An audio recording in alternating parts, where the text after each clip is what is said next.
Hello friends, welcome back to boost your knowledge. जैसा कि आप सभी जानते हैं कि हम DSSB की हिंदी के जो क्वेश्चंस आए हुए हैं उनको कर रहे हैं। तो इसमें हमारा पहला क्वेश्चन है, कृतघ्न शब्द का विलोम शब्द है। कृतघ्न का अर्थ है जो अपने पर किए गए उपकार को न माने। तो जो अपने पर किए गए उपकार को मानता वो इसका विलोम शब्द हो जाएगा और उससे कहते हैं कृतघ्न। तो ऑप्शन नंबर 1 जो होगा यहाँ पर राइट ऑप्शन हो जाएगा। उसके बाद अगला क्वेश्चन है, निवर्ती शब्द किस शब्द का विलोम शब्द है। यानी कि हमसे पूछा गया कि निवर्ती का विलोम शब्द क्या है। निवर्ती होता है कि जो आपके मन से दूर हो जाए, जिसमें आपका मन लग जाता है वो परवर्ती होता है, और जो मन से हट जाता है वो निवर्ती होता है। तो ऑप्शन नंबर 3 जो होगा यहाँ पर आपका राइट ऑप्शन हो जाएगा।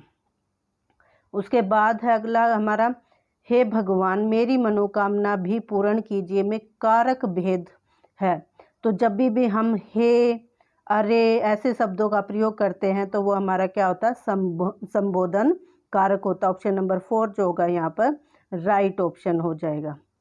उसके बाद अगला क्वेश्चन है, शब्द को जब वाक्य में प्रयुक्त किया जाता है तो उसे क्या कहते हैं।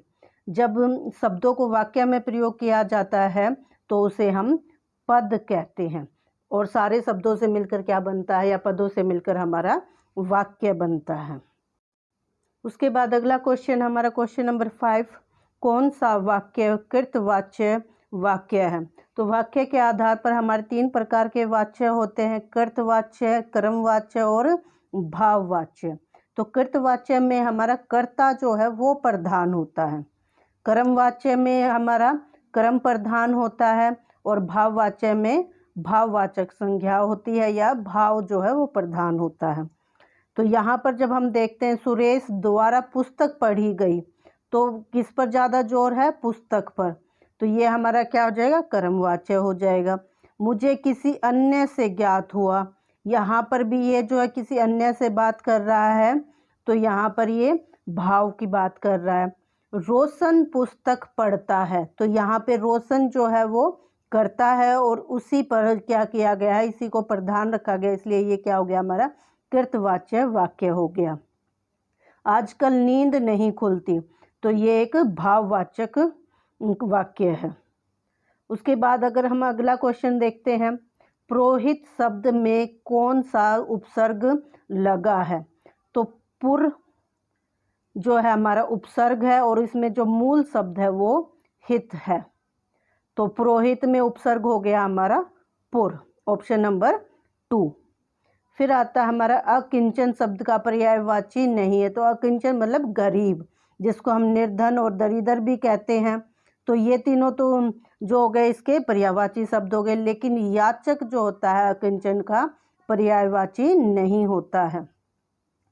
याचक यानी कि याचिका करने वाला, और याचिका करने वाला जरूरी नहीं है गरीब हो, कोई न्याय के लिए भी याचिका कर सकता है या किसी और कार्य के लिए भी याचिका कर सकता है। अगला क्वेश्चन है हमारा, बर्मा शब्द का पर्यायवाची शब्द है। तो बर्मा शब्द का पर्यायवाची हमारा क्या है, विरंची। दामोदर जो है हमारा कृष्ण के लिए है, श्रीपति हमारा विष्णु के लिए है, और जो विरंची है वो हमारा बर्मा के लिए प्रयोग किया जाता है। फिर आता है हमारा क्वेश्चन नंबर 9, पृथ्वी का पर्यायवाची शब्द कौन सा नहीं है। पृथ्वी यानी कि धरास का जो है पर्यायवाची कौन नहीं है पूछा गया है। ईला, धरित्री और उर्वी जो है वो हमारे क्या पृथ्वी के पर्यायवाची है, लेकिन जो तरिणी जी है, तरिणाजा, वो हमारा क्या है, पृथ्वी का पर्यायवाची शब्द नहीं है। तो ऑप्शन नंबर 3 जो होगा हमारे यहाँ पर राइट ऑप्शन हो जाएगा। फिर अवंती शब्द का विलोम पूछा गया है। अवंती इंग्लिश में अगर हम कह सकते हैं कि जैसे डिमोशन होता है, या नीचे की तरफ जब हमारा हो जाता, नीचे पद चला जाता है, या फिर जो है किसी चीज़ में गिरावट आना, अवंती कहलाता है।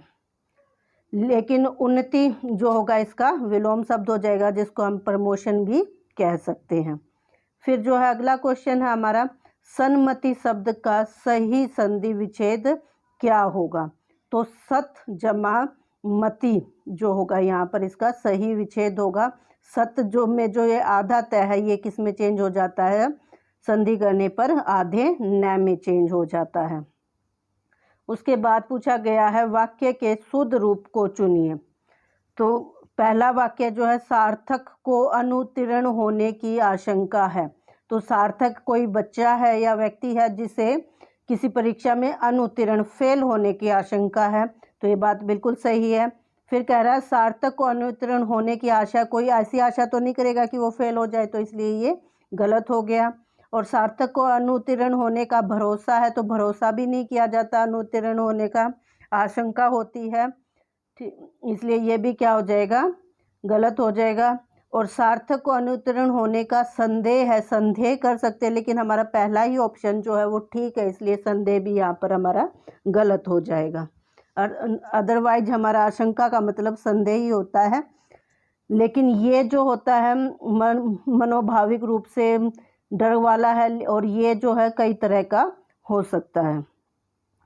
फिर जो है हमारा अगला क्वेश्चन है निशाचर शब्द में कौन सा समास है। निशाचर का अर्थ होता है रात में चर करने वाले, यानी कि विचरने वाले, घूमने वाले। तो रात में, जैसे रात में जो जीव जंतु घूमते हैं उनके लिए प्रयोग किया गया, इसलिए ये क्या है, बहुब्रीहि समास है। उसके बाद जो है हमारा कालिंदी का पर्यायवाची शब्द है। कालिंदी जो है यमुना को बोलते हैं, और उसका जो दूसरा पर्यायवाची शब्द यहाँ पर क्या है, अरकजा है।